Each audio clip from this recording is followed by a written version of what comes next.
Alrighty, what is up everyone? It is day 3 of the Riftbound Unleashed preview season. I'm so incredibly hyped.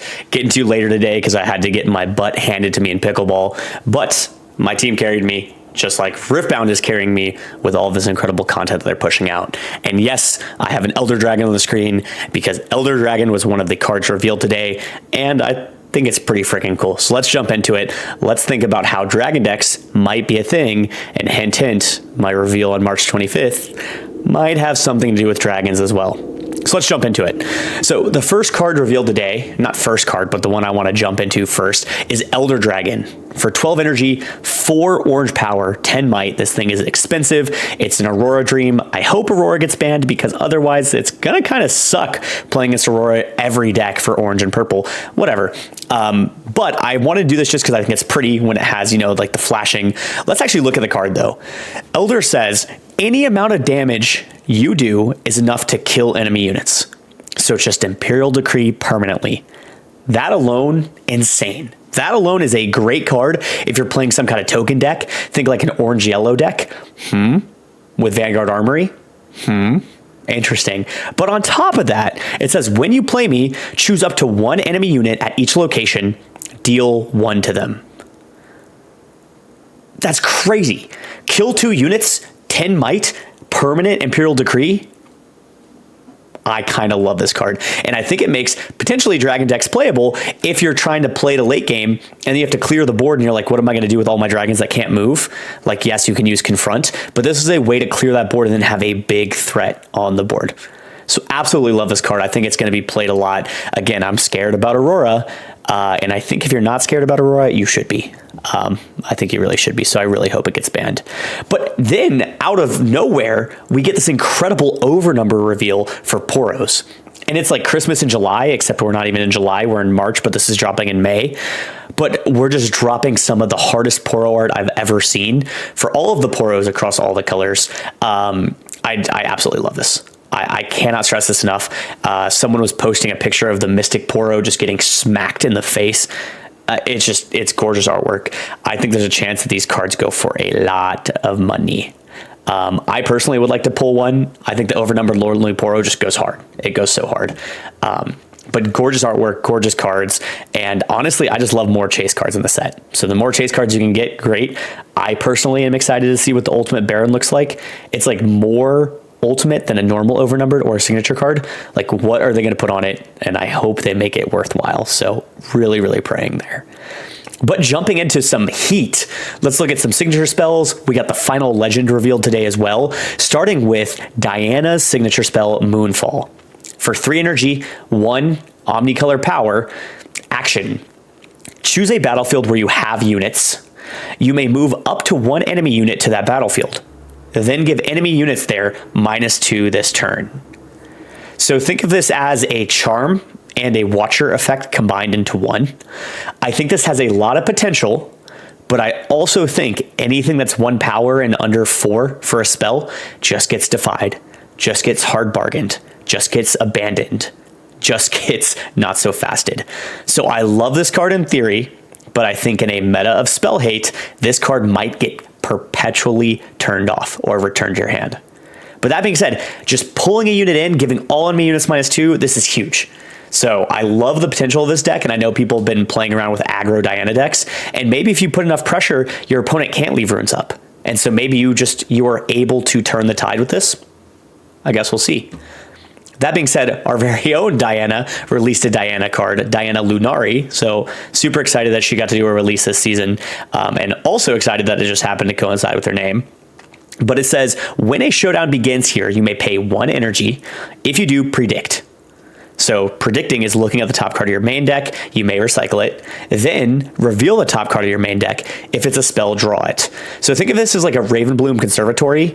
The difference is instead of looking at the top card and potentially drawing it, you are looking at the top card, and if it's not a spell, saying, get the hell out of here. I want to look at the top card and hope it's a spell. What's cool about this is your Diana Legend ability gives you 1 energy in showdowns. So essentially, if you play this card on turn 3, somehow move it into a battlefield, whatever, you're essentially guaranteed to almost draw a spell for free using your legend ability.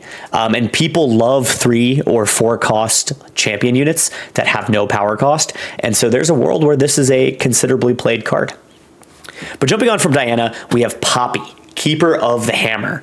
And she says, when you hold, gain 1 XP, and you can tap her spending 3 XP to draw a card. So this is a orange-yellow legend that has card draw. So people are excited about this, and it has XP mechanics outside of like Kha'Zix's, where, hey, you get some card draw for your orange and yellow cards. So I'm very, very interested to see how this goes. I personally don't like Poppy's signature spell, but let's jump into it. Oh, before that, the overnumbered. I think this looks great. It's not my favorite overnumbered, but I mean, I just think the artwork is always really, really impressive. So Poppy overnumbered, dropping that in. But the signature spell, Keeper's Verdict, 2 and 2 power. So compare this to, first off, Can't Be Defied, but also compare this to like Fiora's Riposte, right? Keeper's Verdict. Choose an enemy unit out of battlefield. Its owner places it on the top or bottom of their main deck. So here's the difference is Rebuke puts it back in their hand for 2 and 2. This forces them to draw it next turn or never draw it again. Conditional. I think this is very conditional. And when you play this and it gets abandoned, again, because abandon is a broken card, it goes right back to your hand. You have to throw away 2 more runes. And then you just paid 4 runes. You played a Time Warp to put a unit back like that they draw next turn. Don't know how I feel about it, but I think it could see play. I mean, if you're playing Poppy, you're probably running it. But while we're on the poro train, jumping away from Poppy, 3 more poros. I personally don't think any of these poros are that good, but I think they're cute as hell. So on the left, we have Sinister Poro for 2 energy, 1 purple power. When I attack, you may pay 1 energy to move an enemy unit here to its base. What's cool about that is you essentially have like a permanent fight or flight. Like that's pretty sick, but it is very expensive. 2 energy and a power, you don't want to deramp that early. But I think it is cute card artwork. Love that. Next one, Loyal Poro, 3 energy, 3 might, yellow. Death Knell, if I didn't die alone, draw 1. So when you throw this thing into a battlefield and you've got a bunch of units there, now he's all happy because there's a bunch of units, you can draw 1. I think this might be too conditional. And I think 3 energy cards are pretty horrible unless they're champion cards or sneaky deckhand. And this is neither, unfortunately. And then lastly, Ultra Soft Poro, puffy thing, 5 energy, 5 might. Tap it to play 2 1 might bird unit tokens with deflect. You can use this ability only when I'm at a battlefield. So here's the problem. If you have a battlefield, which you held that turn, that's hard enough as is. You play it exhausted to that battlefield. Now you can't even get bird tokens. Or if you play it to your base and move it in, then it gets exhausted. So it has to survive on a battlefield twice to get any value. Or be readied, which, you know, you can do a variety of ways. But if you're holding a battlefield twice, getting 2 points, you might as well play Green Ari and get 4 points. You know what I'm saying? So it's like to be able to defend a card this heavy and then get the value out of it is pretty difficult. So I doubt that I'll see play, but I do think they're very, very cute. So moving on, we saw Master Yi's champion unit, Tempered. And what I like about this, again, people are like kind of up in arms. It is a 4-cost champion unit, which means on turn 2, always you can play it. Or if you play Obelisk going second, you can play it, right? So any cards like this are extreme value. So 4 energy, 4 power, or 4 might, excuse me. Hunt 2, which is great, right? Because we haven't seen a ton of ways to get XP. And people are thinking, do I really have to run a 2 might weapon that costs 3 and it's just awful? No, you could play a Hunt 2 unit. And Master Yi also says at level 6, so if he's conquered, held, and then conquered again, or if you find another way to get XP, he has Deflect and Ganking, which is pretty strong, right? It makes him a pain to deal with, and it helps you continue to get crazy amounts of XP by ganking between battlefields and things like that. So I think this will be really interesting, and people have been calling it like OG Yi and level Yi. So maybe level Yi is actually something you can rock with. We'll see. Next, a LeBlanc card, a heavy yellow unit. I love to see this. I don't know if it's going to see play, but I want it to see play. Rift Herald, let's get it. It is 8 energy, 1 yellow power for 7 might. So understated in terms of might, but let's read what it says. When I move to a battlefield, it's kind of like a Rek'Sai ability, look at the top 3 cards of your main deck.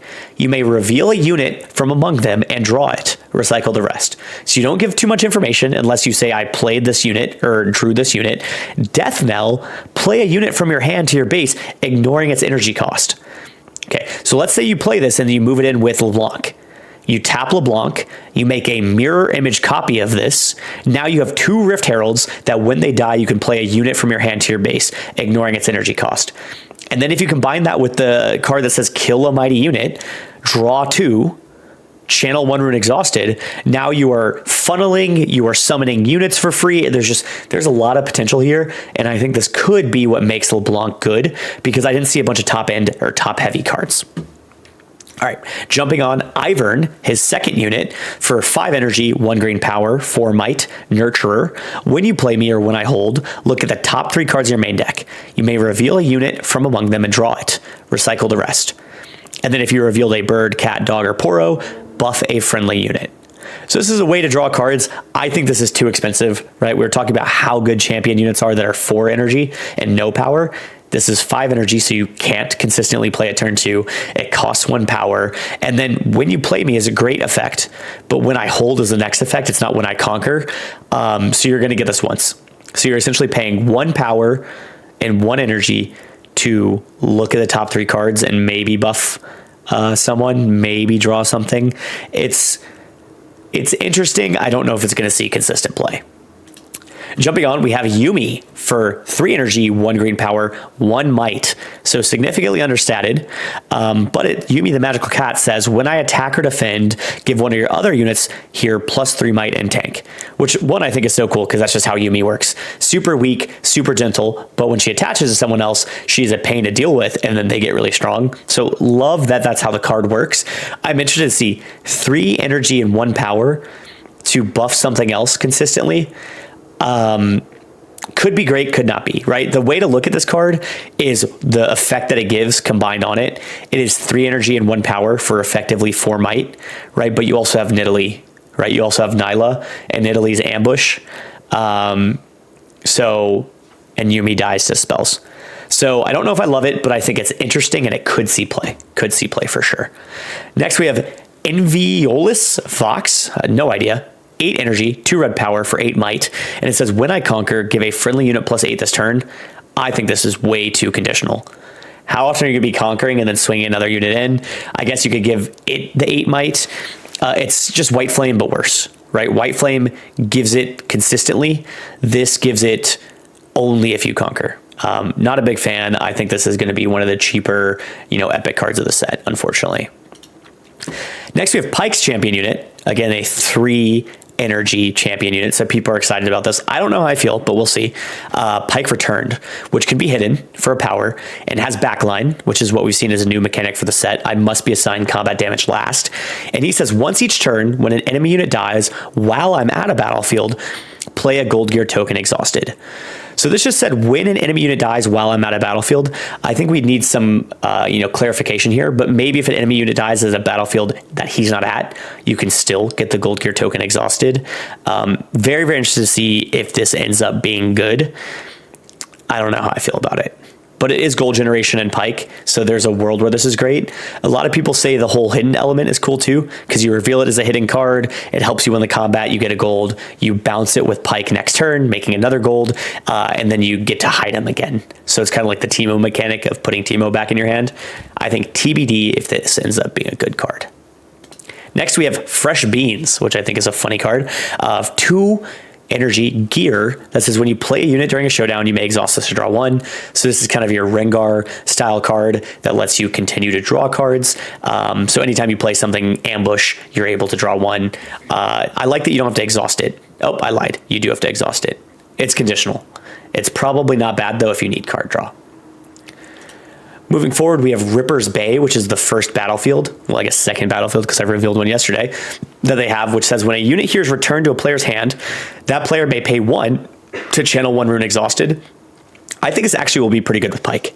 You can essentially pay 2 each turn to make a gold gear token, put a unit in your hand, and channel a rune and ramp. So maybe there's a world where control Pike actually becomes good. But very, very interesting. I'm not sure if other legends could take advantage of this. And so maybe that is something that you could play as like an opening battlefield when you're playing Pike. Now we go into some of our more normal cards. So for 5 energy and 6 might, we have Walking Roost, which also has Deflect, so pretty good statted. And it says, when you play me, choose an opponent. They play a 1 might bird token with Deflect. So this is good if you're not playing into Ivern, because you get a strong statted unit, and they get a weak unit in return. But if you're playing into Ivern, it gives him exactly what he needs to start building up his board. So TBD if this will see play. I can see this being a really good card, though, in the pre-release for sure. Next, we have Demacian Diplomat. 2 energy, 2 might for orange that says, when you play me, gain 1 XP. I like this as a 2-drop. It's not conditional. You don't need to conquer. You don't need to hold. You just start gaining XP, which lets you start using your XP cards. But I don't know if it's good enough to see play over Master Yi, which when he conquers gains 2. So this might be a 2-drop, but likely that would be replaced with important spells or important gear, and this guy is taken away. Next, we have Shadow Watcher, 4 energy, 1 green power for 5 might. And it says, if a friendly unit died during your beginning phase this turn, I enter ready. So this is that Lilia card where essentially if you have a temporary sprite and the sprite dies, okay, great. Now you've got a 5 might unit coming into smack. I think this could be good in an aggressive Lilia deck. And I think people might be sleeping on how good sprite tokens are because they just guarantee so much conquerability early. So maybe the sprite aggro meta with Lilia is the way to go. A few more cards to round out today. For 2 energy and 2 might, we have Mischievous Mirai for red, which is a hidden red card. I like that red is getting more hidden cards. It gives them a way to deal a little bit with purple, right? It's just some variability because purple's way too strong. And it says, when you play me to a battlefield, do 2 to an enemy unit here. And so I like this because if it moves to a battlefield, it doesn't do the damage. That would be super, super strong. But if it's revealed from hidden, it's essentially a 4 might swing. So it's kind of like a red version of Teemo, which isn't too bad. And I think it's got a lot of applicability. Next, we see kind of 2 cards here. So we've got the Iceveil Archer for 2 and 2. So again, a lot of interesting 2-drops for blue. When I attack, you may pay 1 to give an enemy unit here, -1 might this turn. I think it's way too conditional. Paying 1 energy to give -1 is just not strong enough oftentimes. And maybe if you attack in, you can save a spell and trade a 2-drop for a 2-drop, but it does not feel worth it. It feels a little too expensive and a little too conditional. You might as well just take the Plundering Poro, get your gold gear token, and then have to use a spell to kill and get that. And then last reveals from this set, at least that I'll be going through tonight, is Crimson Pigeons for 3 and 3 might. I have +2 while I'm attacking with another unit. So as we think about like zoo decks or aggro decks where you have a bunch of units, this might be good. It's a bird for Ivan lovers, but I think it's going to be a little bit too conditional, so I don't know if I'm going to see much play from this. And then the last card for 6 might and 6 energy, Scrutinizing Sergeant. When you play me, gain 1 XP for each friendly unit. This, I think, will be a great XP card, especially if you're running something like Vanguard Armory and you've got 10 recruits in base, or you're running some kind of XP Victor, which I'm not sure why you would. You could really quickly level up very, very fast. So that being said, that is our day 3 reveal. Again, on March 25th, I'll be releasing my dragon card, dragon adjacent potentially, that might help with Elder. So very, very excited for that. Very, very excited with these card reveals. I'm going to keep the content coming. If you have anything you want to see, please let me know in the comments, and also subscribe maybe. But anyways, I appreciate it, and I'll see you guys in the next one.